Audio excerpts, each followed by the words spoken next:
राधे राधे, जय श्री कृष्णा। वृंदावन धाम भगवान श्री कृष्ण जी की रास स्थली है। यहाँ श्री कृष्ण जी की लीलाओं से जुड़े कई प्राचीन स्थान हैं। आज के वीडियो में आपको वृंदावन धाम के सभी प्रमुख स्थानों के दर्शन कराने वाले हैं, और वो भी मात्र 30 मिनट में। यकीन मानिए, इस वीडियो में आपको घर बैठे ही वृंदावन धाम की संपूर्ण यात्रा होने वाली है और बेहद ही आनंद आने वाला है। अगर आप वृंदावन की यात्रा पर आ रहे हैं तो ये वीडियो आपके लिए गाइड का काम करेगा। तो आइए याद करते हैं भगवान श्री कृष्ण जी की लीलाओं को और दर्शन करते हैं इन प्राचीन और प्रमुख स्थानों के। नंबर 1, श्री बांके बिहारी मंदिर। श्री बांके बिहारी मंदिर वृंदावन का सबसे लोकप्रिय मंदिर है, इसलिए इस मंदिर में सर्वाधिक श्रद्धालु नजर आते हैं। बांके बिहारी मंदिर में स्थित श्री बांके बिहारी जी की प्रतिमा स्वामी हरिदास जी को पास में स्थित निधिवन में जमीन के अंदर से प्राप्त हुई थी।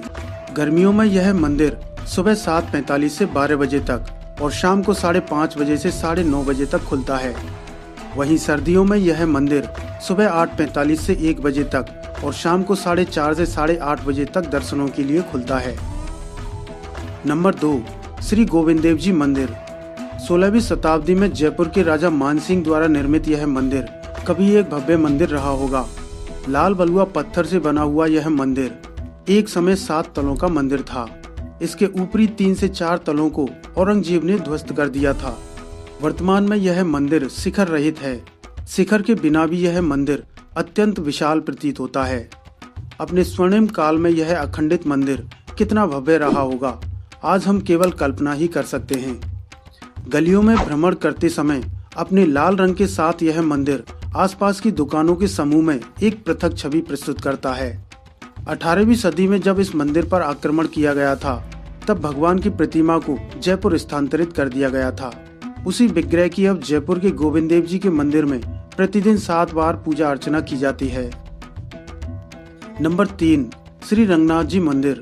रंगनाथ मंदिर वृंदावन के सबसे बड़े मंदिरों में से एक है। इसे रंगजी मंदिर भी कहा जाता है। यह भारत के बड़े हिंदू मंदिरों में शामिल है। रंगजी मंदिर का निर्माण 1851 में सेठ लक्ष्मीचंद के भाई सेठ गोविंद दास और कृष्णदास द्वारा करवाया गया था। इस मंदिर को बनवाने में 45 लाख रुपए की लागत आई थी।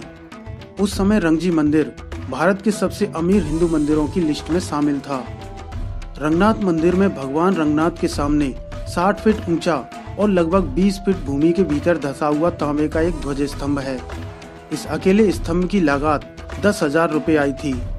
इस खंबे को सोने का खंबा भी बताया जाता है, इसलिए इस मंदिर को सोने के खंबे वाला मंदिर भी कहा जाता है। यह मंदिर दक्षिण भारतीय शैली में बना हुआ है और इस मंदिर के पुजारी भी दक्षिण भारत के ही हैं। साथ ही इस मंदिर के रीति रिवाज भी दक्षिण भारत के ही होते हैं।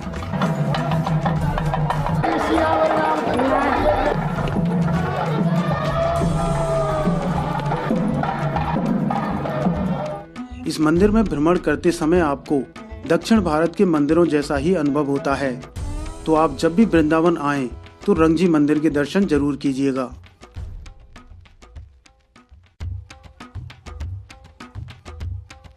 नंबर 4, श्री राधा वल्लभ मंदिर। यह मंदिर वृंदावन का सबसे प्राचीन मंदिर माना जाता है। इस मंदिर का निर्माण श्री राधा वल्लभ संप्रदाय के संस्थापक गोस्वामी श्री हित हरिवंश महाप्रभु ने करवाया था।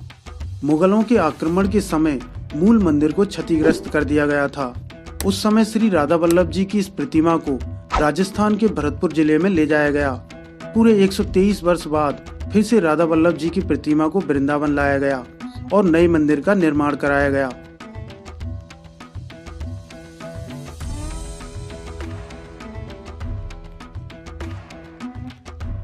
नंबर 5, श्री मदन मोहन मंदिर। इस क्षेत्र के अनेक मध्यकालीन मंदिरों की भांति यह मंदिर लाल बलुआ पत्थर द्वारा निर्मित है।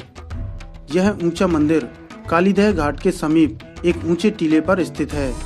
इस मंदिर तक पहुंचने के लिए आपको कुछ सीढ़ियां चढ़नी होती हैं। इस मंदिर का निर्माण मुल्तान के एक सेठ ने करवाया था।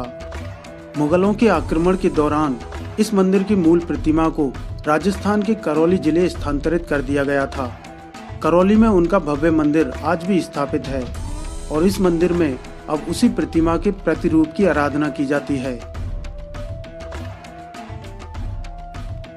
नंबर 6, इस्कॉन मंदिर। इस मंदिर को कृष्ण बलराम मंदिर और अंग्रेजों वाला मंदिर भी कहा जाता है। इस मंदिर का निर्माण इस्कॉन सोसाइटी द्वारा करवाया गया है। यह मंदिर 10 एकड़ भूमि पर बना हुआ है। श्री कृष्ण भक्ति का प्रचार प्रसार करने के लिए श्रील प्रभुपाद जी ने 1966 में न्यूयॉर्क में इस्कॉन सोसाइटी का गठन किया था। इस्कॉन सोसाइटी ने पूरे संसार भर में श्री कृष्ण जी के भव्य मंदिरों का निर्माण करवाया है।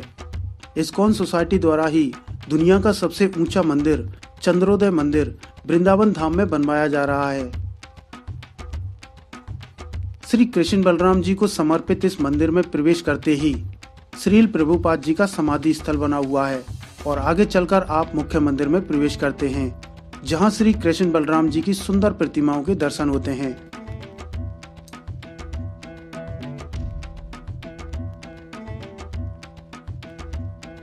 यहाँ प्रातःकाल राधा कृष्ण जी की आरती होती है, जिसमें विदेशी भक्तों को भारतीय संस्कृति में देखा जा सकता है। कोई विदेशी हाथ में धूप दीप लेकर आरती उतारता है, तो कोई घंटी बजाता है, कोई ढोल मंजीरे बजाता है और कितने ही विदेशी भक्त नाच नाच कर तथा झूम झूम कर आरती गाते हैं। आपको बता दें कि इस मंदिर में होने वाली आरती देश विदेश में विख्यात है। नंबर 7, गोपेश्वर मंदिर। यह स्थान भगवान भोलेनाथ और श्री कृष्ण जी की अद्भुत लीला से जुड़ा स्थान है। श्री कृष्ण जी की रास लीला को देखने की इच्छा अन्य देवताओं को भी होती थी। एक बार भोलेनाथ जी श्री कृष्ण जी की रास लीला को देखने आए थे, लेकिन रास लीला में केवल गोपियां ही प्रवेश कर सकती थीं। तब भगवान भोलेनाथ यमुना मैया के पास गए और इस पर यमुना मैया ने उन्हें गोपी घाट पर गोपी रूप धारण करवाया था। इस मंदिर में भगवान भोलेनाथ गोपी रूप में विराजमान हैं, इसलिए भगवान भोलेनाथ को यहाँ गोपेश्वर महादेव के नाम से जाना जाता है। गोपेश्वर महादेव जी का ये मंदिर वृंदावन के प्राचीन मंदिरों में से एक है। यह मंदिर सुबह 5 बजे से दोपहर 12 बजे तक खुलता है और शाम को 5 बजे से 8:30 बजे तक गोपी रूप के दर्शन होते हैं। रात्रि 8:45 बजे शयन आरती होकर 9 बजे मंदिर के पट बंद कर दिए जाते हैं। नंबर 8, निधिवन और सेवा कुंज। निधिवन और सेवा कुंज दोनों ही श्री कृष्ण जी की रास लीला से जुड़े स्थान हैं। ये पीलू के वृक्षों के छोटे छोटे जंगल हैं, जिन्हें अभी भी सुरक्षित किया हुआ है। कहा जाता है कि ये सभी वृक्ष रात में गोपियों का रूप लेकर श्री कृष्ण जी के साथ रास लीला करते हैं। दोनों ही स्थानों पर बीच में बने हुए रंग महल में श्री राधा कृष्ण जी को भोग और श्रृंगार का सामान रखकर शयन कराया जाता है और सुबह 5 बजे जब रंग महल को खोला जाता है तो सारा सामान अस्त व्यस्त मिलता है। रात के समय इन वनों में से सभी जीव जंतु बाहर चले जाते हैं।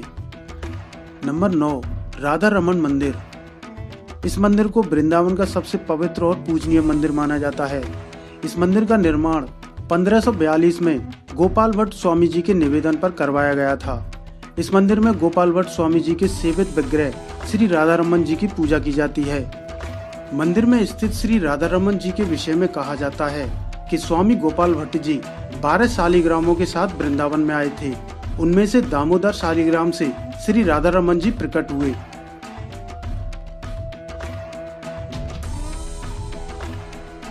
मंदिर में की गई खूबसूरत नक्काशी से भारतीय कला संस्कृति और धर्म की झलक मिलती है।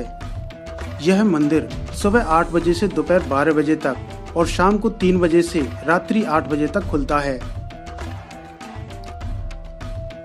नंबर 10, प्रेम मंदिर। यह मंदिर वृंदावन के सबसे खूबसूरत मंदिरों में से एक है। इस मंदिर का निर्माण जगत गुरु कृपालू जी महाराज ने करवाया था। इटालियन मार्बल पत्थर से बना हुआ यह मंदिर नागर शैली में बना हुआ है।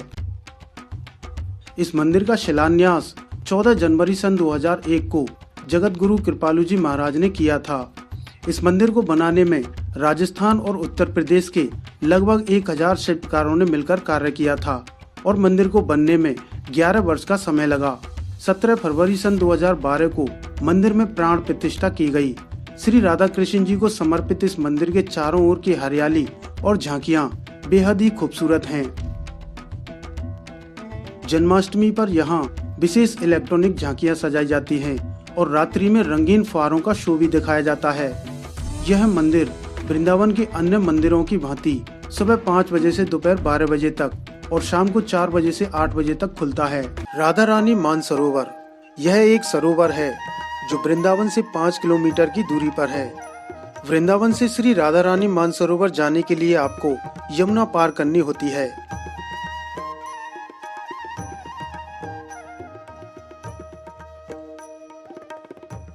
यहाँ से आप माठ तहसील जाने वाले रास्ते पर पहुँचते हैं, जहाँ से आप राधा रानी मानसरोवर पहुँचते हैं। मानसरोवर के पास कई मंदिर स्थापित किए गए हैं, जिनमें से एक मंदिर श्री गोपेश्वर महादेव जी का मंदिर है। ये राधा रानी का मंदिर है और ये सामने मानसरोवर है। इस पूरे क्षेत्र को राधा रानी मानसरोवर के नाम से ही जाना जाता है।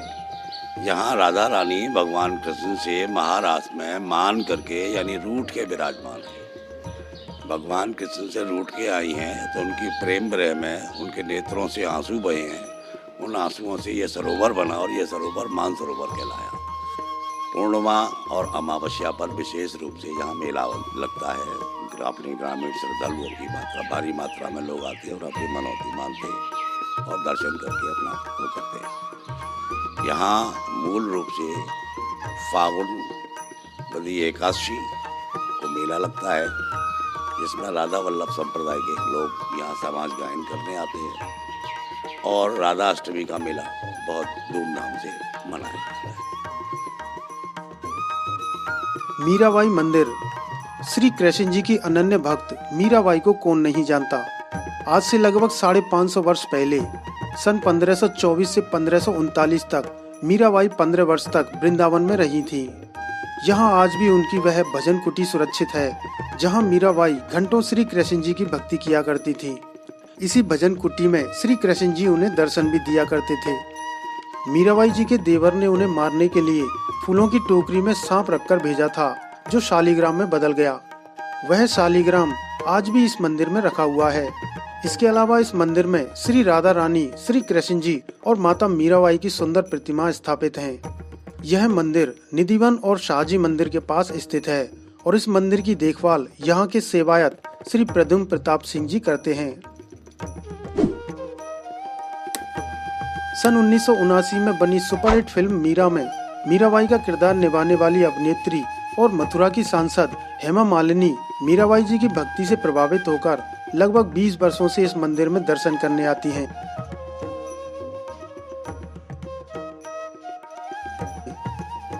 श्री राधा दामोदर मंदिर। यह मंदिर वृंदावन के प्रमुख मंदिरों में से एक है, जो वृंदावन में सेवा कुंज के पास स्थित है।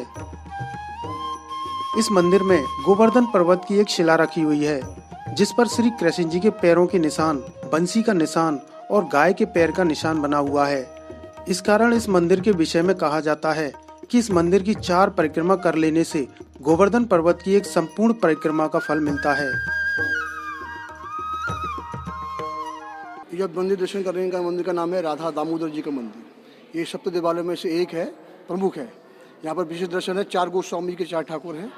पहले राधा वृंदावन चंद्र जी हैं, ये कृष्णदास कविराज गोस्वामी जी के हैं, जिन्होंने चैतन्य चरितामृत लगा है।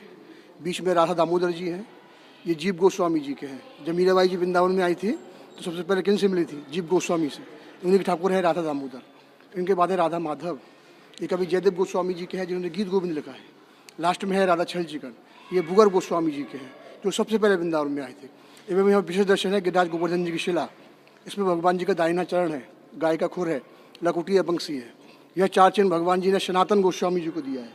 उनका डेली नियम था वृंदावन से पैदल चलकर गिरि गोवर्धन परिक्रमा करना। डेली 7 कोस जाना, 7 कोस आना, 7 कोस की परिक्रमा करना। तब वृंदावन में आके जल ग्रहण करते थे। तो भगवान जी ने कृपा करके अपने हाथों से शिला दी और बोले इसको ले जाकर राधा दामोदर मंदिर में रखकर मंदिर की 4 बार परिक्रमा देने से गिरि गोवर्धन परिक्रमा फल प्राप्त होगा। बोलो गिरिराज महाराज की जय, श्री राधा दामोदर लाल की जय। जय जय श्री राधे। मंदिर के एक तरफ 7 गोस्वामियों की प्रतिमाएं स्थापित हैं। श्री जीव गोस्वामी और रूप गोस्वामी जी ने इसी स्थान पर शरीर को छोड़ा था। यहाँ आप उनकी समाधि और उनकी भजन कुटी के दर्शन कर सकते हैं। इस्कॉन के संस्थापक श्रील प्रभुपाद जी की भजन स्थली भी इसी मंदिर में स्थित है। यहाँ उन्होंने श्रीमद् भगवद गीता का अंग्रेजी में अनुवाद किया था और पूरे संसार भर में श्री कृष्ण भक्ति का प्रचार प्रसार किया। कांच का मंदिर। यह मंदिर मथुरा वृंदावन मार्ग पर स्थित है। इस मंदिर का निर्माण बुंदेलखंड रियासत बिजावर के राजा जसवंत सिंह ने करवाया था। यह मंदिर कांच के छोटे छोटे टुकड़ों को तराशकर इनको दीवारों और छतों पर बड़े ही बेहतरीन ढंग से चिपकाकर बनाया गया है।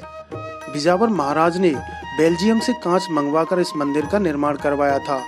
छोटे छोटे कांचों में झांकने पर आप खुद को उसमें प्रतिबिंबित पाते हैं। गर्भगृह के चारों ओर और छत पर छोटे छोटे कांचों की ऐसी जड़ाई की गई है कि उन सब में श्यामा श्याम जी के असंख्य विग्रह नजर आते हैं। इसके अलावा इस मंदिर के चारों ओर एक गुफा बनाई गई है जिसमें विभिन्न झांकियां सजाई गई हैं। गर्मियों में यह मंदिर 5:15 से 12:30 तक और शाम को 3:30 बजे से रात्रि 9 बजे तक खुलता है। वहीं सर्दियों में यह मंदिर सुबह 6 बजे से दोपहर 1 बजे तक और शाम को 3 बजे से रात्रि 9 बजे तक दर्शनों के लिए खुलता है। श्री गरुड़ गोविंद मंदिर। इस मंदिर में भगवान विष्णु जी अपने वाहन गरुड़ जी पर विराजमान हैं। मंदिर में उपस्थित प्रतिमा के बारे में बताया जाता है कि इस प्रतिमा का निर्माण श्री कृष्ण जी के प्रपौत्र वज्रनाभ द्वारा करवाया गया था। कालांतर में यह प्रतिमा जमीन के नीचे चली गई। इस स्थान पर एक संत बाबा आत्मानंद जी भजन किया करते थे, जिन्हें स्वप्न में प्रतिमा के होने का आभास हुआ और काफी गहराई तक खुदाई करने के बाद प्रतिमा प्राप्त हुई। इसके पश्चात इस मंदिर का निर्माण हुआ। आज गरुड़ गोविंद देव जी के इस मंदिर में उसी प्रतिमा के दर्शन होते हैं। मंदिर कमेटी द्वारा यहाँ गरीब कन्याओं का विवाह भी कराया जाता है। इसके अलावा संपूर्ण ब्रज क्षेत्र से नवविवाहित जोड़े श्री गरुड़ गोविंद देव जी का आशीर्वाद लेने आते हैं। बिड़ला मंदिर। बिड़ला मंदिर मथुरा वृंदावन के प्रमुख मंदिरों में से एक है। मथुरा वृंदावन मार्ग पर स्थित इस मंदिर को गीता मंदिर के नाम से भी जाना जाता है।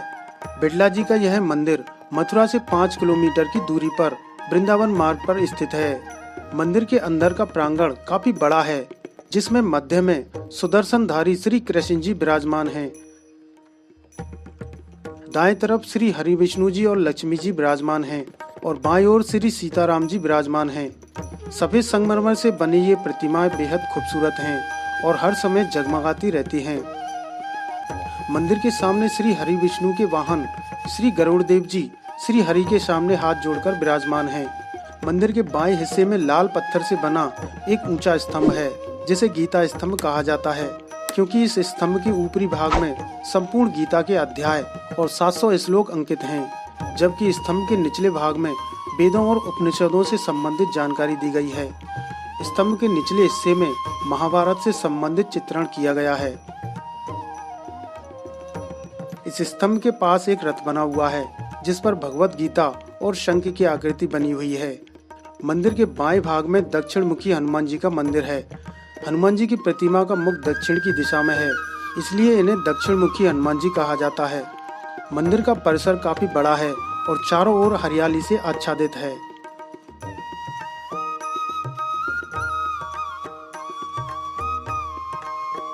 जयपुर मंदिर। यह एक विशाल मंदिर है, जिसका निर्माण 1917 में जयपुर के महाराजा माधव सिंह ने करवाया था। यह मंदिर मथुरा से वृंदावन जाने वाले मार्ग पर स्थित है। यह मंदिर ब्रज के सबसे बड़े मंदिरों में से एक है। मंदिर की दीवारों, खंभों और दरवाजों पर राजस्थानी शैली में की गई नक्काशी देखने को मिलती है। कला की दृष्टि से यह मंदिर उत्तर भारत का प्रमुख मंदिर है। मंदिर के गर्भगृह के सामने एक बड़ा प्रांगण है, जिसमें 16 विशाल खंभे हैं। मंदिर के मध्य में श्री राधा माधव जी की प्रतिमा स्थापित है। इन्हीं के बाईं ओर आनंद बिहारी जी राधा रानी और अष्ट सखियों के साथ विराजमान हैं और दाईं ओर ठाकुर जी के 23वें अवतार श्री हंस गोपाल महाराज जी की प्रतिमा स्थापित है, जिनके बगल में नारद जी और ब्रह्मा जी के 4 मानस पुत्रों के दर्शन होते हैं।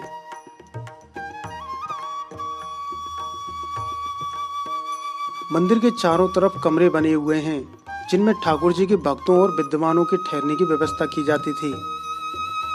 यह मंदिर इतना विशाल है कि आपको दूर से ही आकर्षित कर लेता है। वर्तमान में इस मंदिर का संचालन राजस्थान सरकार के द्वारा किया जाता है। यह मंदिर भी वृंदावन के अन्य मंदिरों की भांति सुबह 5 बजे से दोपहर 12 बजे तक और शाम को 4 बजे से रात्रि 8 बजे तक दर्शनों के लिए खोला जाता है। चीर घाट। यमुना किनारे स्थित यह स्थान श्री कृष्ण जी की लीला से जुड़े अति प्राचीन स्थानों में से एक है।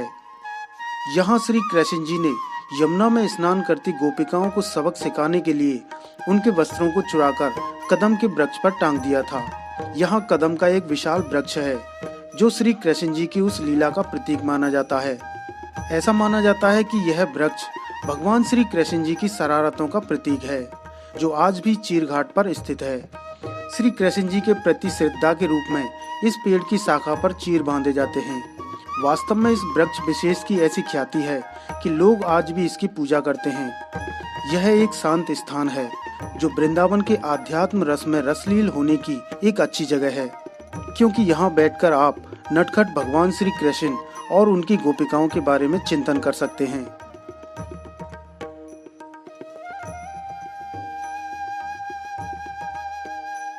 कालियादह घाट, यमुना किनारे स्थित यह स्थान भी अति प्राचीन है।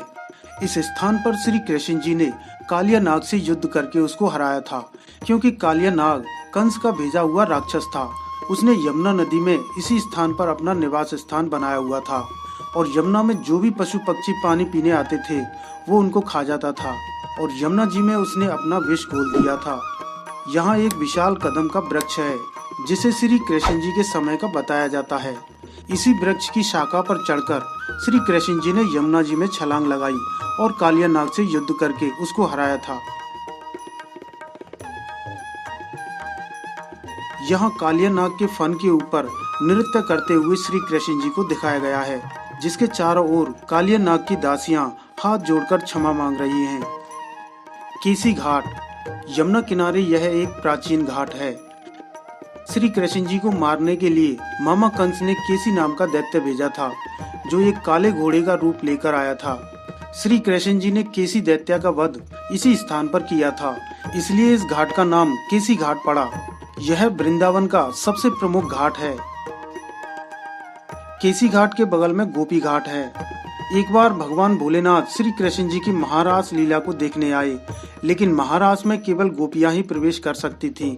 इसलिए यमुना मैया ने इसी घाट पर भोलेनाथ को गोपी रूप धारण करवाया था, इसलिए इस घाट को गोपी घाट कहा जाता है। यहाँ भगवान भोलेनाथ का एक मंदिर है जिसमें भोलेनाथ को आधा गोपी रूप में दिखाया गया है।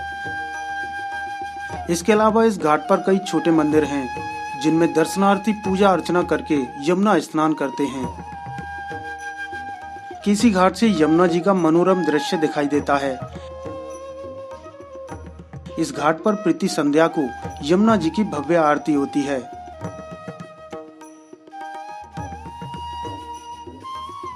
इमली घाट, यह स्थान वृंदावन धाम में चीर घाट के पास में है। यमुना किनारे इस स्थान पर श्री राधा कृष्ण जी अक्सर मिला करते थे। यह उनका प्रिय स्थान था। यहाँ एक प्राचीन इमली का वृक्ष है जिसे सुरक्षित किया हुआ है। प्राचीन मान्यता के अनुसार इस वृक्ष की पकी हुई इमली पर राधा रानी जी का पैर पड़ने से उनके पैरों की मेहंदी खराब हो गई। तभी से राधा रानी के श्राप के कारण वृक्ष क्षेत्र में इमली के पेड़ों पर इमली तो लगती हैं लेकिन पकती नहीं हैं। पुराना वृक्ष सूख चुका है, लेकिन उसी के बगल में प्रतीकात्मक रूप में एक और इमली का वृक्ष लगा दिया गया है। लगभग 550 वर्ष पहले ब्रज भ्रमण के समय श्री चैतन्य महाप्रभु ने अक्रूर घाट पर निवास किया था। वहीं से वे प्रतिदिन इमली तला घाट पर हरि भजन करने आते थे।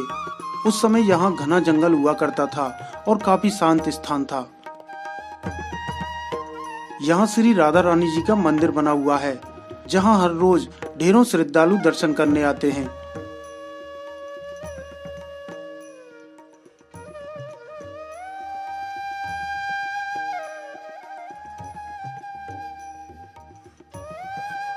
मंदिर के चारों तरफ दीवारों पर इमली तला घाट से संबंधित कथा का चित्रण किया गया है। ब्रह्म कुंड, वृंदावन धाम में स्थित यह कुंड श्री रंगजी मंदिर के उत्तरी द्वार के पास स्थित है। इस कुंड पर सृष्टि के रचयिता स्वयं ब्रह्मा जी ने प्रायश्चित करने के लिए तप किया था और बाल कृष्ण जी से क्षमा याचना की थी। इसी कुंड पर पूर्णमासी ने भगवान भोलेनाथ को गोपी भाव धारण करवाया था। पुराणों में भी ब्रह्म कुंड का जिक्र किया गया है। वैष्णव संप्रदाय के प्रवर्तक श्री चैतन्य महाप्रभु ने लगभग 550 वर्ष पहले वृंदावन धाम आकर ब्रह्म कुंड के महत्व को बताया था। बताया जाता है कि उनके प्रमुख शिष्य श्री रूप गोस्वामी जी ने इसी कुंड से वृंदा देवी के विग्रह को प्रकट किया था। श्री कृष्ण जी की अनन्य भक्त मीराबाई ने वृंदावन आकर अपनी पहली रात्रि इसी कुंड के पश्चिमी घाट पर व्यतीत की थी। कुंड के पश्चिमी घाट पर मीराबाई जी की प्रतिमा स्थापित है। इसके अलावा श्री कृष्ण जी के प्रेम में दीवानी राजस्थान की प्रमुख भक्त करमठी बाई ने इस कुंड पर काफी लंबे समय तक हरि कीर्तन किया। कात्यायनी माता मंदिर। श्री वृंदावन धाम में स्थित मां कात्यायनी जी श्री कृष्ण जी की कुल देवी हैं, जिन्हें ब्रज की देवी भी कहा जाता है। मां कात्यायनी शक्तिपीठ माता सती के 51 शक्तिपीठों में से एक है। यहाँ माता सती के केश गिरे थे। माता कात्यायनी शक्तिपीठ का वर्णन शास्त्रों में भी मिलता है। महर्षि वेदव्यास जी ने श्रीमद् भागवत के 10वें स्कंद के 22वें अध्याय में मां कात्यायनी जी का वर्णन किया है।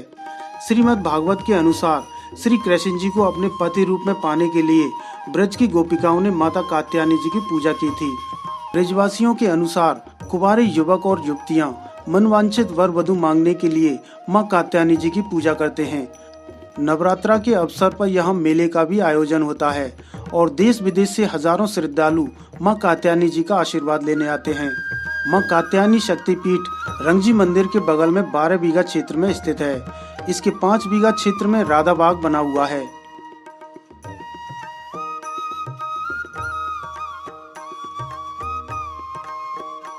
लाला बाबू मंदिर। यह मंदिर वृंदावन के अद्भुत मंदिरों में से एक है, क्योंकि इस मंदिर में विराजमान प्रतिमाओं में प्राण होने के साक्षात प्रमाण देखे गए थे। यह मंदिर इसमें विराजमान ठाकुर जी के नाम से नहीं, बल्कि निर्माणकर्ता भक्त के नाम से जाना जाता है। इस मंदिर का निर्माण बंगाली कायस्थ वर्ण के श्री कृष्ण चंद्र सिंह उर्फ लाला बाबू ने सन 1810 में करवाया था। यह एक विशाल मंदिर है, जिसमें एक बगीचा है और चारों ओर ऊंची ऊंची प्राचीरें हैं। मंदिर का कुल परिसर 21 बीघा क्षेत्र में फैला हुआ है। सन 1810 में इस मंदिर के निर्माण में 25 लाख रुपए की लागत आई थी। श्री लाला बाबू के विषय में कहा जाता है कि उनका जन्म 1725 में बंगाल के एक धनाढ्य परिवार में हुआ था और एक बालिका के कथन से प्रेरित होकर अपना सब कुछ त्याग कर वृंदावन में श्री कृष्ण जी की भक्ति करने आ गए। लाला बाबू की इच्छा थी कि उनकी मृत्यु के पश्चात उनके शव के पैरों को बांधकर घसीटते हुए वृंदावन की परिक्रमा करवाई जाए। न जाने इस नश्वर शरीर से कितने जीव जंतुओं को कष्ट पहुंचा होगा और शेष शरीर को जलाकर उसकी राख को वृंदावन की मिट्टी में बिखेर दिया जाए। उनकी मृत्यु के पश्चात ऐसा ही किया गया। बंसी बट। आपने दोहों और भजनों में बंसी बट का नाम अवश्य ही सुना होगा। यहाँ बट वृक्ष के नीचे खड़े होकर श्री कृष्ण जी ने बंसी की धुन बजाई थी, इसलिए इसे बंसी बट कहा जाता है। ब्रज में कई स्थानों पर बंसी बट का उल्लेख मिलता है, परंतु वृंदावन में स्थित बंसी बट को सबसे प्रमुख माना जाता है। यहाँ श्री कृष्ण जी ने बंसी की ऐसी धुन बजाई कि ब्रज की सभी गोपियाँ अपनी सुध बुध खोकर यहाँ चली आईं।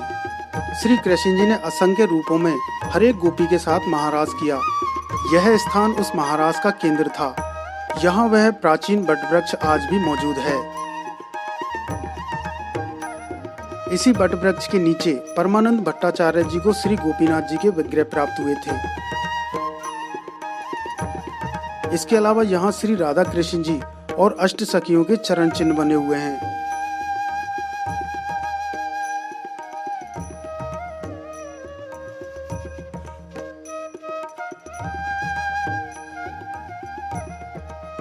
श्रृंगार वट।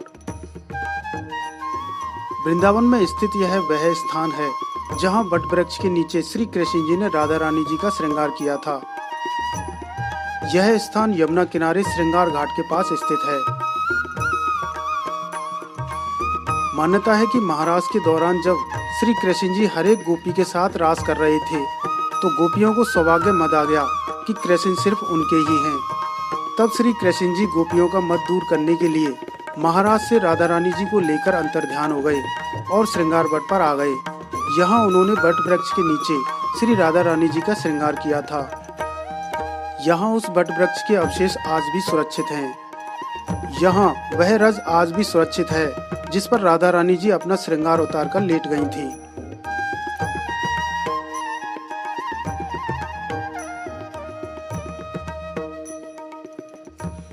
श्री गोपीनाथ मंदिर।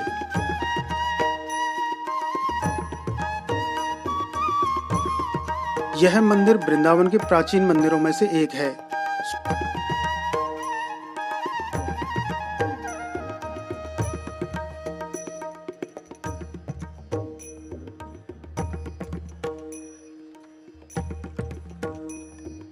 सोलहवीं शताब्दी में श्री गोपीनाथ जी के विग्रह श्री परमानंद भट्टाचार्य जी को बंसीवट स्थित वट वृक्ष के पास से प्राप्त हुए थे, जो उन्होंने श्री मधु पंडित जी को दे दिए।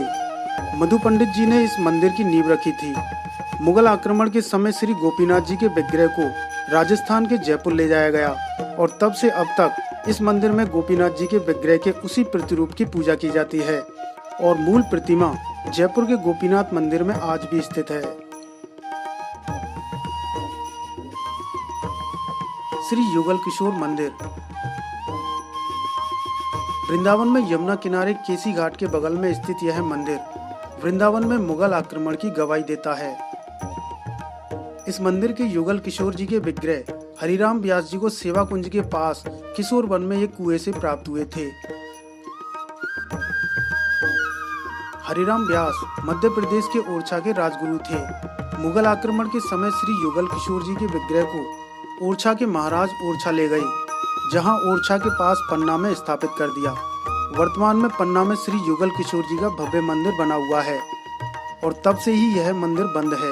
इस मंदिर का गुम्बद इतना ऊंचा है कि यह यमुना पार से भी दिखाई देता है। शाहजी मंदिर। इस मंदिर को टेढ़े खंबे वाला मंदिर भी कहा जाता है। यह मंदिर दूर से देखने पर एक महल के समान दिखाई देता है, जिसकी खूबसूरत डिजाइन और खंभों को देखने दूर दूर से लोग आते हैं।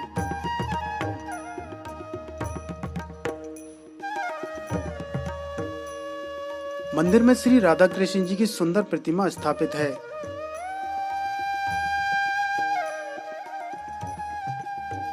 और दीवारों पर खूबसूरत चित्र बने हुए हैं।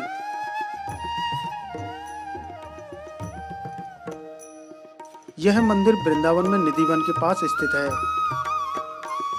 ये दोस्तों जो मंदिर है ये 3 पोर्शनों में है। ये बीच में जो एक हॉल है और इसके सामने ये गर्भगृह है और ये है बसंती कमरा, जो केवल बसंत पंचमी के दिन ही खुलता है।